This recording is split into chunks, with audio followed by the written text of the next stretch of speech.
officials have arrested nearly 100 people after a crowd of protesters stormed the lobby of Trump Tower in New York City.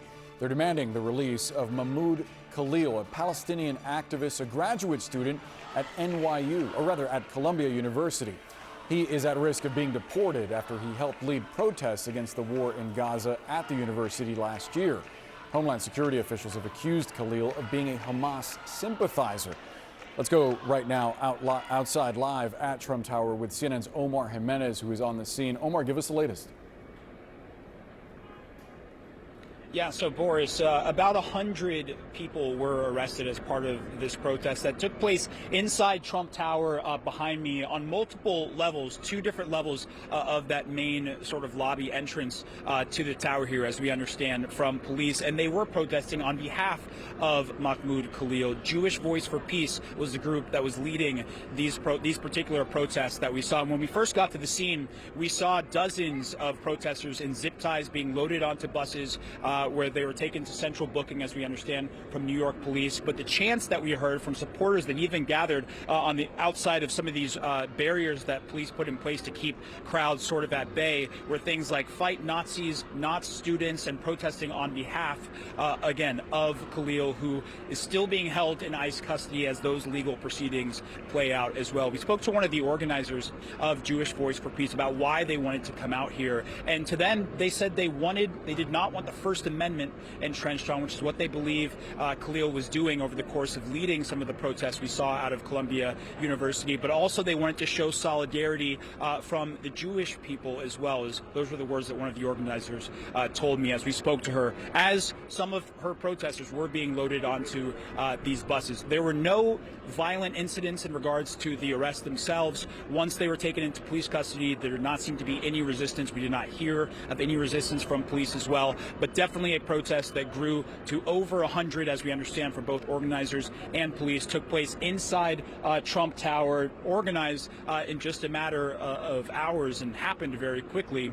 As we understand from a law enforcement source, the protesters initially walked into the building with jackets on, and then when they undid their jackets, it revealed the red shirts that represented the Jewish Voice for Peace. But again, a protest that resulted in about 100 arrests. No serious charges expected outside of things like trespassing of that nature. But again, a moment where organizers tell us they wanted their voices to be heard in support of Mahmoud Khalil. Omar Jimenez live for us in Manhattan. Thank you so much, Omar. Brianna? Joining us now, CNN senior national security analyst Juliette Kayyem. So Juliette, over 120 people entering Trump Tower, a law enforcement official telling CNN at the height of this. Tell us a little bit about that security setup there now that it's not Trump's official residence. Yeah, so I'm surprised by this. I would have assumed that just given the public nature of Trump's commercial activities, it would be very difficult to have 100 people come. It was clearly a secretively planned protest, and they were arrested, as they should be. They trespassed, but they were also nonviolent, and this country has a long tradition of nonviolent protests. We'll see what happens in the courtroom or what's decided about them. I have no doubt that there will be increased surveillance and security around Trump's commercial entities. And this is the interesting thing about Trump, without getting into whether he should or shouldn't do it. And we saw this with Elon Musk with the Teslas, because they've broken down the distinction between their public roles and their private commercialization, monetization roles. You are seeing these protests touch them in their commercial space. We saw this with Elon Musk and attacks on Tesla, as well as now this protest. Donald Trump cannot close down Trump Tower. It's a commercial space. It's a residential space. And so they are sort of dealing with, I think, in some ways, the consequences of that merger of monetization and policy and the First Amendment. So these arrests, charging people with obstructing government administration for failing to move when the dispersal order came because the location is private property, and in certain cases resisting arrest. Tell us about those charges. So those charges will, I mean, it's going to depend on each individual and what they did at the moment. So there's recordings. There's going to be police reports. Do they have past criminal activity? For some of these people, it may be a fine, community service, a guilty plea, and nothing much happens. I have no doubt Donald Trump will ratchet it up, at least publicly, in terms of his criticism of this kind of activity. The interesting thing about this is this was organized by a Jewish group. So the narrative of, sort of pro-Hamas, pro-Palestinian equals pro-Hamas Arabs that is often used, and it was used in Mahmoud's case, Khalil's case, is harder to make against Jewish organizations. I have no doubt that that's why they did it, because there's great diversity within the Jewish American population about what's going on, divisions amongst them, and I think that's a very important part of this narrative of who it was organized by and why. All right, Juliette Kayyem, thank you so much for taking us through that. And actually, what do you expect moving forward? As we heard, obviously the security folks who were there had called for additional units. Do you think that's probably something they're going to have in place temporarily for a while?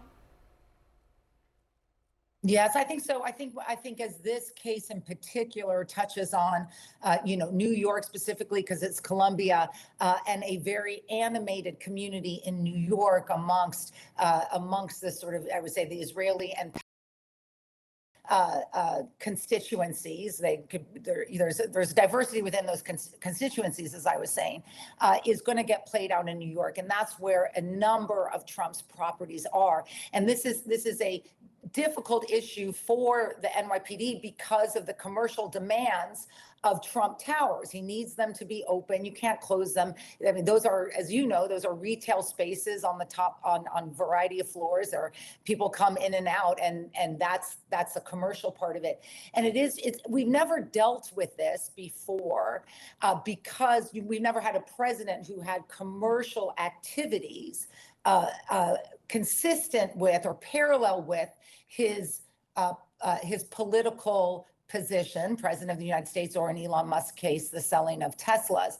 That merger is a challenge for public safety because commercialization is open. You can't close it down, but we do need to protect people within the towers and protect the rights of those who want to go into these places or buy a Tesla or whatever else. And I think we're not quite built for that. I think there'll be more aggressive security by the NYPD around Trump properties.